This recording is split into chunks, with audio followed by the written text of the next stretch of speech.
नमस्कार, मैं हूं आपके साथ इश्तियाक अहमद और आप देख रहे हैं आर्य न्यूज। स्वागत है आपका राजस्थान के खास बुलेटिन में। राजस्थान के बाड़मेर जिले के सिवाना लूदड़ा गांव में पांचों द्वारा परिवारों को समाज से बहिष्कृत कर 34 लाख रुपए का जुर्माना लगाने और पुलिस द्वारा कोई कार्रवाई नहीं करने पर पीड़ित परिवारों ने जिला कलेक्टरों से इच्छा मृत्यु की गुहार लगाई है।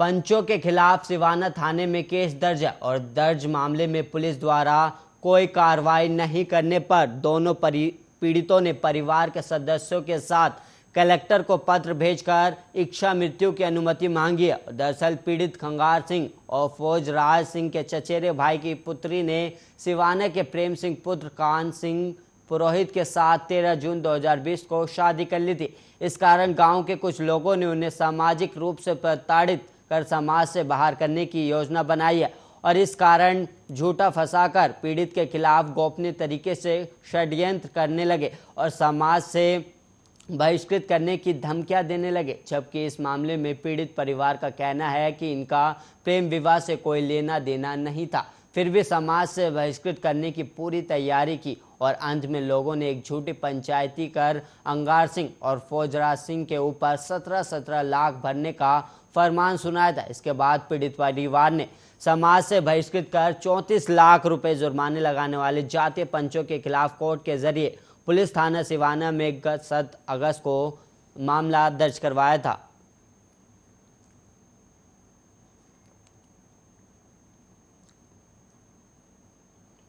जयपुर में मामूली कहासुनी होने पर प्रॉपर्टी डीलर ने पत्नी की गला दबाकर हत्या कर दी।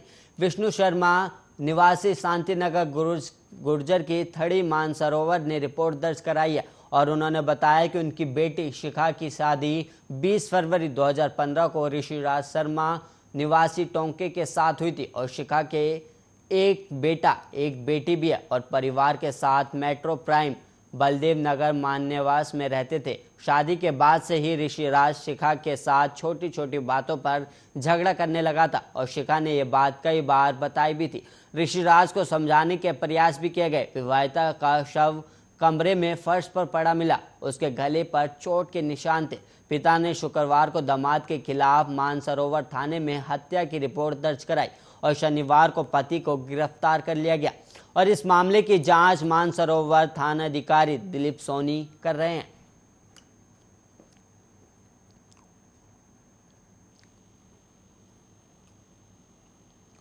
राजस्थान में 5 सितंबर से प्राइमरी स्कूल खोलने जाने की अफवाहों पर शिक्षा मंत्री गोविंद सिंह डोटासरा ने अंकुश लगा दिया। शिक्षा मंत्री ने कहा कि 5 तारीख से प्राइमरी स्कूल खोलने के मुद्दे पर कोई बात ही नहीं हुई है और कुछ स्कूल संचालक सिर्फ बवाल खड़ा करने के लिए इस तरह की अफवाहें फैला रहे हैं, जबकि हकीकत में ऐसा कोई तैयारी नहीं है। दरअसल शुक्रवार को राज्य भर के निजी स्कूल संचालक जयपुर में इकट्ठा हुए थे, जहां 11 सूत्री मांगों को लेकर धरना भी दिया जा रहा था। इस धरने से 5 सदस्यीय प्रतिनिधिमंडल शिक्षा मंत्री गोविंद सिंह डोटासरा से मुलाकात करने पहुंचा था। निजी स्कूल संचालक संघ के पदाधिकारियों ने मीडिया में अपनी मांगों पर सहमति की बात कही थी और उन्होंने बताया था कि कक्षा 9वीं से 12वीं तक स्कूल खोलने के बाद 5 सितंबर तक कक्षा 1 से 8वीं तक स्कूल खोले जाएंगे। लेकिन अब शिक्षा मंत्री ने निजी स्कूल संचालकों की मांग को सिरे से खारिज कर दिया है।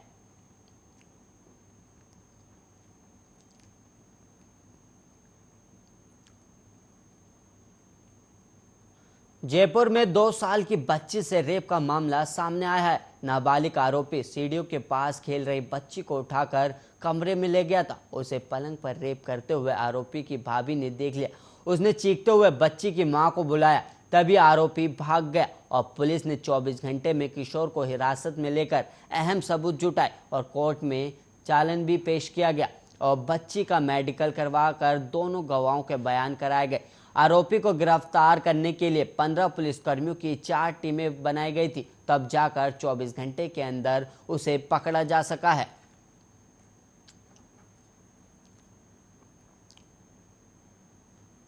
डूंगरपुर जिले के साबला थाना क्षेत्र में हत्या का सनसनीखेज मामला सामने आया। पति की हत्या कर पत्नी शराब के नशे में सास से बेटे को मारने का कबूलनामा करती है।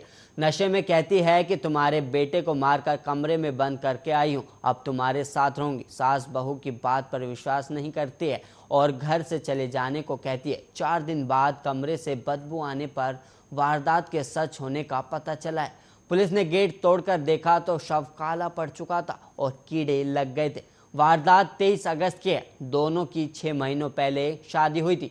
बेटा बहू मां से अलग मुंगेर गांव में एक कमरा लेकर रह रहे थे और मृतक की मां ने बहू के खिलाफ हत्या का मामला दर्ज करवाया है और पुलिस ने सीसीटीवी से फुटेज खंगाले और पत्नी कांता 23 अगस्त को कमरा बंद कर जाते हुए साफ नजर आ रही है।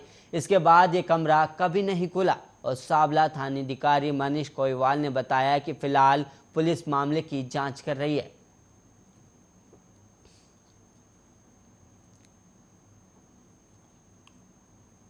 राजस्थान में सुस्त पड़ा मानसून अब कृष्ण जन्माष्टमी से एक्टिव होगा और कान्हा जी के जन्मोत्सव पर इंद्रदेव मेहरबान होंगे और बारिश का दौर शुरू होगा। मानसून की गतिविधियां सितंबर के पहले हफ्ते तक होगी और इस बार पूरे राज्य में बारिश के आसार हैं। अब तक ज्यादातर बारिश पूर्वी राजस्थान में ही हुई है और जयपुर मौसम विभाग के निदेशक राधेश्याम शर्मा ने बताया कि वर्तमान में बंगाल की खाड़ी और पश्चिम बंगाल से लगने वाले क्षेत्र के ऊपर एक सिस्टम बना हुआ है। इसके प्रभाव से अलग 24 घंटों के दौरान एक कम दबाव का क्षेत्र बनने की संभावना है और इस सिस्टम से के कारण राजस्थान के पूर्वी हिस्से में 29 अगस्त से बारिश का दौर शुरू हो जाएगा। 29 से 30 अगस्त को उदयपुर, कोटा और भरतपुर संभाग के जिलों में मेघगर्जन के साथ कहीं कहीं हल्की से मध्यम दर्ज बारिश होने की संभावना है।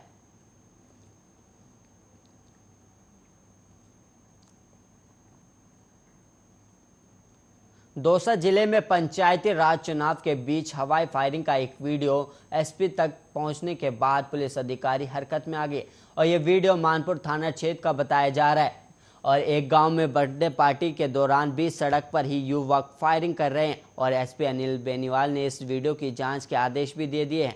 बड़ा सवाल ये है कि पंचायत चुनाव से पहले जब लाइसेंस वाले हथियार जमा किए जा चुके हैं तो अवैध हथियारों पर रोक का दावा किया जा रहा है, तो फायरिंग के लिए ये हथियार कहां से आया और इसे लेकर मानपुर थाना पुलिस भी जांच में जुट गई और बर्थडे पार्टी के दौरान हुई साथियों के साथ एक युवक बर्थडे सेलिब्रेशन की खुशी में पिस्तौल से हवाई फायरिंग करता नजर आ रहा है और वहीं चुनाव के बावजूद हथियार से सार्वजनिक रास्ते के बीच हवाई फायरिंग का वीडियो क्षेत्र की कानून व्यवस्था की पोल खोल रहा है। वीडियो में एक युवक पहले तो हवाई फायर करता है और बाद में गानों पर पिस्तौल के साथ डांस करता हुआ नजर आ रहा है।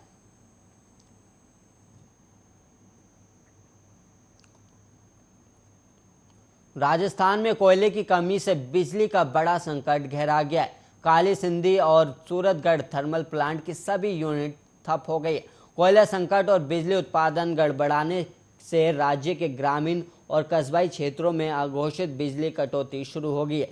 बिजली की किल्लत के हालात इतने भयावह हो गए हैं कि सीलिंग तोड़कर 18 रुपये प्रति यूनिट तक महंगी बिजली खरीदनी पड़ रही है और बिजली और कोयला प्रबंधन फेल होने के बाद विभाग के मंत्री और अधिकारी अब जागे हैं और ऊर्जा मंत्री डॉक्टर बीडी कल्ला और ऊर्जा सचिव दिनेश कुमार दिल्ली पहुंचे, जहां केंद्रीय कोयला मंत्री मंत्रालय के अफसरों और कोल इंडिया के साथ वार्ता रखी है और मुख्य सचिव निरंजन आर्य भी इस पूरे मामले को लेकर अधिकारियों से रिपोर्ट ले रहे हैं।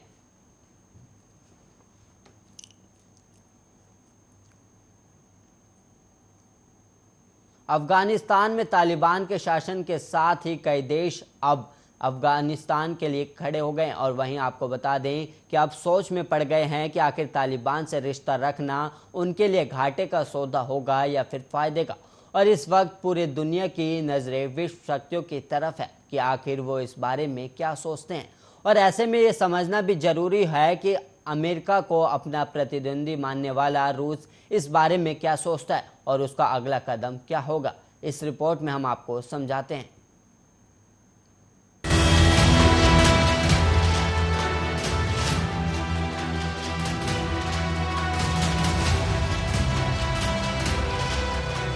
अफगानिस्तान अफगानिस्तान की राजधानी काबुल पर तालिबान का कब्जा होने के बाद भारत समेत अधिकतर देशों ने वहां से अपने दूतावास कर्मचारियों को बाहर निकालना शुरू कर दिया। लेकिन केवल 3 देश ऐसे हैं जिनके दूतावास वहां अब भी खुले हुए हैं। ये देश है रूस, चीन और पाकिस्तान। चीन की तरह तालिबान ने रूस को यह आश्वासन दिया कि वो अफगानिस्तान की जमीन का इस्तेमाल अपने पड़ोसियों पर हमला करने के लिए नहीं करेगा। पाकिस्तान पर हमेशा से तालिबान का साथ देने का आरोप खुद अफगान सरकार लगाती रही। रूसी विदेश मंत्रालय ने भी रविवार को सरकारी मीडिया से कहा था कि सरकार के दूतावास कर्मचारियों को बाहर निकालने से जुड़ी कोई योजना नहीं। हालांकि उसने ये भी कहा था कि वो अपने दूतावास के कुछ कर्मचारियों को वापस बुलाएगा। ऐसे में चीन और पाकिस्तान की तालिबान के साथ दोस्ती भारत के लिए इस वक्त चिंता का सबसे बड़ा सबब है। लेकिन रूस आने वाले दिनों में तालिबान के साथ कैसा व्यवहार रखता है, इस पर भारत की निगाहें जरूर टिकी हुई हैं। रूस के साथ भारत के दोस्ताना संबंध है और पिछले 7 सालों में रूस के रिश्ते तालिबान के साथ ज्यादा मजबूत हुए हैं। लेकिन तालिबान के संबंध हमेशा से रूस के साथ दोस्ताना रहे हों, ये भी सच नहीं। ऐसा माना जाता है कि तालिबान के उदय में रूस की भूमिका रही होगी। दोनों के बीच की शुरुआती दुश्मनी के बाद दोस्ती और फिर वर्तमान में अफगानिस्तान शांति वार्ता की पहल तक कैसे रहे, ये दोनों के इस मामले पर जब जांच की गई तो सामने आया कि रूस का प्यार अफगानिस्तान के लिए कोई आज की बात नहीं, बल्कि 19वीं सदी से अफगानिस्तान पर रूस की नजर है। उस वक्त ब्रिटिश अपना शासन भारतीय उपमहाद्वीप में स्थापित कर रहे थे और पंजाब को अपने कब्जे में करते हुए अफगानिस्तान की तरफ बढ़ रहे थे। उस समय पंजाब और अफगानिस्तान एक दूसरे से लगे हुए थे। उस वक्त रूस एक बड़ी शक्ति हुआ करता था। वो अपना प्रभाव अपने बॉर्डर पर बढ़ा चढ़ा रहा था। जैसे चीन के कई हिस्सों पर वो अपना आधिपत्य स्थापित कर चुका था। ईरान से कई हिस्से उसने हथिया लिए थे। मध्य एशिया जो कई छोटे छोटे राज्यों में बटा हुआ था, उनको अपने साथ मिला लिया था। इसके बाद अफगानिस्तान से रूस की सीमाएं जुड़ गई थी। यही वक्त था जब रूस की अफगानिस्तान में दिलचस्पी बढ़ने लगी। उसे डर था कि कहीं ब्रिटिश अफगानिस्तान तक आ गए तो उसकी सुरक्षा खतरे में पड़ सकती है। यानी ये वो दौर था जब ब्रिटेन और रूस के बीच अफगानिस्तान बफर स्टेट बन गया था। साल 1839 में ब्रिटिश सैनिकों ने पहला अफगान युद्ध लड़ा, फिर 40 साल बाद दूसरा अफगान युद्ध लड़ा और 1919 में आखिरी अफगान युद्ध लड़ा गया। लेकिन इसके बावजूद अफगानिस्तान पर ब्रिटिश प्रभाव तो पड़ा, लेकिन वे यहाँ पर पूरा आधिपत्य स्थापित नहीं कर पाए। ये वही वक्त था जब यूरोप के साथ साथ मध्य एशिया में ब्रिटिश साम्राज्य और रूसी साम्राज्य के बीच द्वंद्व युद्ध चल रहा था, जिसे ग्रेट गेम कहा जाने लगा। आपको बताते चले, बाद में जब दक्षिण एशिया से ब्रिटिश साम्राज्य का अंत हो गया, तब तक अफगानिस्तान एक स्वतंत्र राज्य के रूप में उभर चुका था। उस वक्त से मोहम्मद जहीर शाह अफगानिस्तान के शासक बन गए। सोवियत संघ भी दूसरे विश्व युद्ध के बाद एक महाशक्ति के रूप में उभर कर सामने आया। उसकी सीमाएं अफगानिस्तान से लगी हुई थी और वो वहाँ पर अपना प्रभाव बढ़ाना चाहता था। जो आज के स्वतंत्र राज्य हैं, तुर्कमेनिस्तान, उज्बेकिस्तान और तजाकिस्तान, उस समय सोवियत संघ का हिस्सा हुआ करते थे। मोहम्मद जहीर शाह ने भी सोवियत संघ के साथ अच्छे संबंध स्थापित किए। साल 1973 और 1974 में अफगानिस्तान में तख्ता पलट हो गया। मोहम्मद जहीर शाह के संबंध मोहम्मद दाऊद खान ने अपने आप को अफगानिस्तान का राष्ट्रपति घोषित कर दिया। सोवियत संघ का प्रभाव उस वक्त अफगानिस्तान पर और ज्यादा बढ़ने लगा। साल 1978 आते आते अफगानिस्तान में दाऊद खान का शासन भी समाप्त हो गया और people's democratic party of Afghanistan सत्ता में आ गई। लेकिन उसका भी शासन बहुत स्थिर नहीं था। इस तरह से शीत युद्ध का एक नया दौर एशिया के इस भूभाग में शुरू हुआ। अमेरिका सोवियत संघ का विरोधी था। उसने सोवियत विरोधी अफगान गुटों मुजाहिदीन का समर्थन किया। इसमें अमेरिका को पाकिस्तान से भी मदद मिली और अमेरिका और पाकिस्तान के समर्थन से मुजाहिदीन ने सोवियत संघ के खिलाफ अपना युद्ध जारी रखा। अपनी नई विदेश नीति के तहत जो भी मसले उसके लिए नासूर बन चुके थे, उन्हें वो सुलझाने लगा। अफगानिस्तान भी सोवियत संघ के लिए वैसा ही घाव बन चुका था। फरवरी 1989 में सोवियत संघ की फौज अफगानिस्तान से वापस चली गई, लेकिन अगले 3-4 साल तक अफगानिस्तान में कम्युनिस्ट शासन बना रहा। साल 1992 में नजीबुल्लाह की सरकार गिर गई और मुजाहिदीन ने काबुल पर कब्जा जमा लिया। लेकिन मुजाहिदीन कई धड़ों में बटे हुए थे। इनका आपस में एकमत नहीं था। इनमें से एक नई शक्ति उभरी जो पाकिस्तान पोषित मानी गई, जिसे तालिबान कहा गया। आपको बताते चले, यहीं से तालिबान का जन्म हुआ। साल 1996 और 2000 तक अफगानिस्तान में तालिबान का शासन रहा। रूस पहले तालिबान शासन को लेकर बहुत आशंकित हुआ करता था। रूस के चेचन्या प्रांत में पृथकतावाद और आतंकवाद था। तालिबान ने चेचन्या के चरमपंथी गुटों को मान्यता दे ली। इस वजह से रूस अपनी संप्रभुता के लिए इसे बहुत बड़ा खतरा मानने लगा। इतना ही नहीं, तालिबान ने मध्य एशिया के दूसरे छोटे देशों जैसे उज्बेकिस्तान, तजिकिस्तान के चरमपंथी गुटों को भी अपना समर्थन दिया ताकि पड़ोस के देशों में उसी तरह की ताकतों का दबदबा बना रहे। दोनों ही तरह से तालिबान रूस के लिए खतरा का सबब था।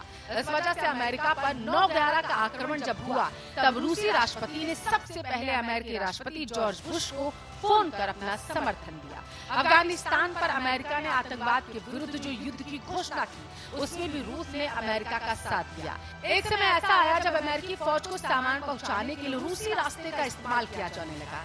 तालिबान के खिलाफ रूस का यह सहायक अभियान करीब साल 2014 तक चला। साल 2014 में रूस ने क्राइमिया को अपने में मिला लिया। इससे पहले क्राइमिया यूक्रेन का हिस्सा हुआ करता था। इसके बाद पूर्वी यूक्रेन में गृह युद्ध आरंभ हो गया। इस वजह से अमेरिका और यूरोप के देशों ने रूस पर आर्थिक प्रतिबंध लगा दिया। अमेरिका और रूस के संबंधों में पहले से दरार थी, लेकिन 2014 में वो ऐतिहासिक रूप से अपने न्यूनतम स्तर पर चला गया था। यही वो वक्त था जब रूस ने पहली बार तालिबान के लिए दरवाजा खोला। पिछले 7 वर्षों में लगातार रूस ने तालिबान के साथ संपर्क बनाए रखा। ये संबंध आधिकारिक नहीं थे, लेकिन धीरे धीरे ये संबंध सेमी ऑफिशियल जरूर बन गए। दूसरी तरफ आपको बताते चले, साल 2014 के बाद से ही रूस चीन भी अंतर्राष्ट्रीय मुद्दों और मंचों पर ज्यादा करीब आ गए। इस समय भी दोनों देश अफगानिस्तान पर अपने अपने पोजीशन को कोऑर्डिनेट कर रहे। आपको बता दें कि अफगानिस्तान में रूस का कोई खास निवेश नहीं है। भविष्य में रूस जरूर इस दिशा में अपना आर्थिक दखल बढ़ाने के विषय में सोच सकता है। फिलहाल रूस की अफगानिस्तान में भू राजनीतिक दिलचस्पी ज्यादा लग रही है। रूस चाहता है कि तालिबान उसके यहाँ और मध्य एशिया में पृथकतावादियों और आतंकवादियों को समर्थन न दे।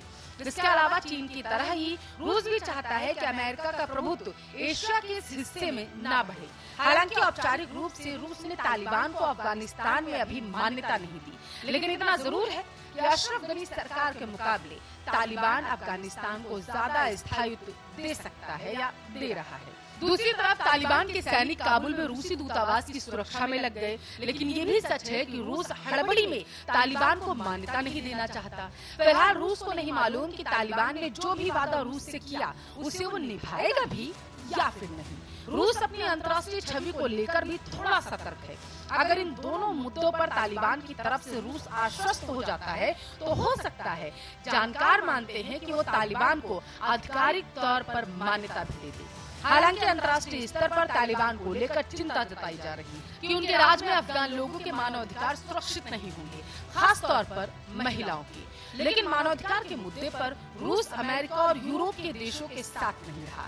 रूस मानता है कि मानवाधिकार के नाम पर किसी भी देश के आंतरिक मामलों में हस्तक्षेप अस्वीकार्य है। इस सब के बीच भारत तालिबान के बीच रूस मॉडरेटर का रोल अदा कर सकता है, ताकि दोनों के बीच शंका वाली स्थिति खत्म होकर बातचीत की शुरुआत हो सके। ऐसा इसलिए क्योंकि रूस कभी नहीं चाहेगा कि भारत अफगानिस्तान के मुद्दे पर पूरी तरीके से अमेरिका के खेमे में चला जाए। आपको बताते चले कि पिछले दिनों जब अमेरिकी फौज अफगानिस्तान से निकल रही थी और एक समझौते की कोशिश अलग अलग स्तर पर चल रही थी, उस समय कई मौकों पर रूस ने तालिबान से मुलाकात की, जिसमें भारत को दावत दी। इसी साल मार्च के महीने में अफगानिस्तान में शांति वार्ता को लेकर रूस ने एक कॉन्फ्रेंस का आयोजन किया। इसमें अमेरिका, पाकिस्तान और चीन को आमंत्रित किया गया, लेकिन भारत को नहीं बुलाया गया। हालांकि जुलाई आते आते रूस के रुख में थोड़ा बदलाव देखने को मिला। इसके पीछे पाकिस्तान और रूस के अच्छे होते रिश्ते एक वजह माने जा रहे हैं। लेकिन रूस ये भी नहीं चाहता कि भारत के साथ उसके रिश्ते बिगड़े। ऐसे में बनते बिगड़ते रिश्तों के बीच फिलहाल ये सब अभी संभावनाएं हैं। स्पेशल डेस्क आर्य न्यूज़।